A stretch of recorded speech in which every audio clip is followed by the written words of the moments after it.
Did you know that in 1960, about twice as many Americans worked in manufacturing as in government? And did you know that today, nearly twice as many Americans work in government as all of manufacturing? As a matter of fact, more Americans today work in government than work in mining, manufacturing, forestry, fishing, farming, construction, and utilities all combined. Now those are all our production industries. What does government produce? You know, right. Trouble, I like that. You know, right here in Josephine County, what do you suppose are the three biggest employment sectors? What's number one? Government, right. Number two? Healthcare. Number three? Retail. Number four is leisure and entertainment, and manufacturing is fifth. Now, they've been telling us for years that we've been shifting from an industrial economy to a service economy, and that's clearly true.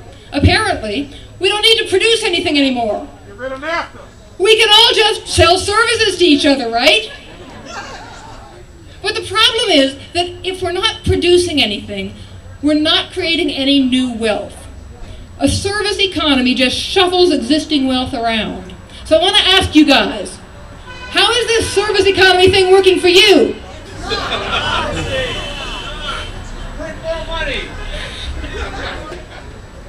So are we today better off or worse off than we were 50 years ago when we had an industrial economy and America was the richest and most productive nation on earth?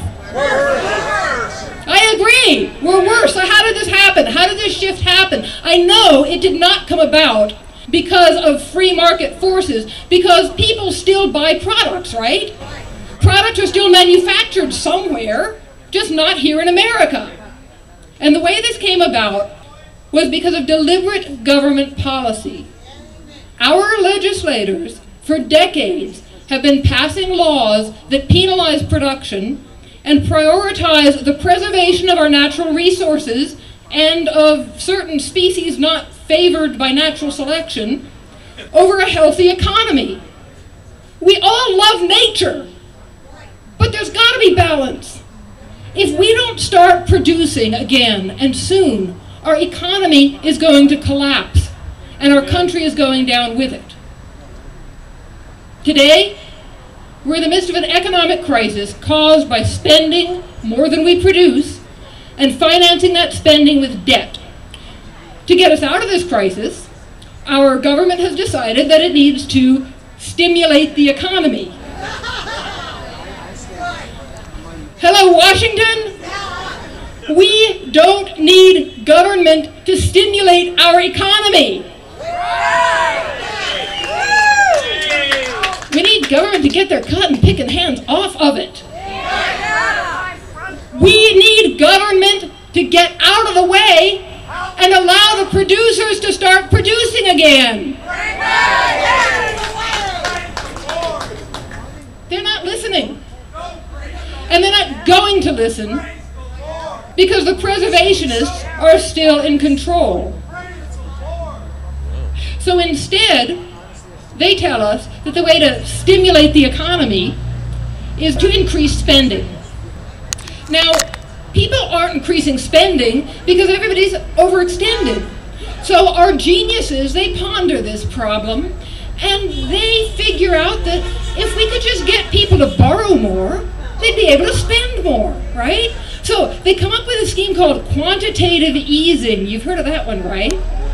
Quantitative easing is when they expand the money supply so they can pump up the excess reserves of the banks in the hopes that if the banks have more cash on hand, it'll encourage them to free up more credit. Never mind the fact that easy credit is what has led us into the epidemic of foreclosures and bankruptcies that we're experiencing right now. Not to mention all the bank failures in the past few years.